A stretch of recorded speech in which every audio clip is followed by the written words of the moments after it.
دیگر خبریں شامل کر لیتے ہیں۔ میٹھی دھوپ اور ہلکی ٹھنڈک نے لاہور کا موسم خوشگوار بنا دیا۔ کم سے کم درجہ حرارت 10 جبکہ زیادہ سے زیادہ درجہ حرارت 26 ڈگری سینٹی گریڈ تک جانے کا امکان ہے۔ سامیہ سعید مزید بتائیں گی۔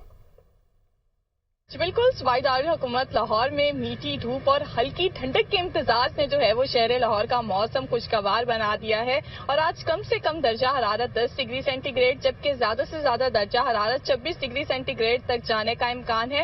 موسم کا حال بتانے والوں کے مطابق یہی بتایا جا رہا ہے کہ تاحال شہر لاہور میں بارش برسنے کے جو ہیں وہ کوئی امکانات ظاہر نہیں کیے جا رہے ہیں۔ البتہ رواں دنوں بھی یہی شہر لاہور میں دیکھا جائے گا کہ دوپہر کے اوقات میں سورج کی چلے گی جبکہ رات کے اوقات میں سردی کی شدت میں جو ہے وہ مزید اضافہ ہی ریکارڈ کیا جائے گا۔ اسی طرح اگر بات کر لی جائے تو محکمہ موسمیات کے اعداد و شمار کے مطابق آج ہوا کی رفتار 3 کلومیٹر فی گھنٹہ کے حساب سے ریکارڈ کی جا رہی ہے جبکہ ہوا میں نمی کا تناسب جو ہے وہ 90% تک جا پہنچا ہے۔ شام کے اوقات میں جو ٹھنڈی ٹھنڈی ہوائیں چلتی ہیں اس سے بھی شہر لاہور میں جو ہے وہ سردی کا احساس مزید بڑھ جاتا ہے اور محکمہ موسمیات کی جانب سے بتایا جا رہا ہے کہ جیسے جیسے دن گزرتے جائیں گے درجہ حرارت میں جو ہے وہ مزید کمی ریکارڈ کی جائے گی۔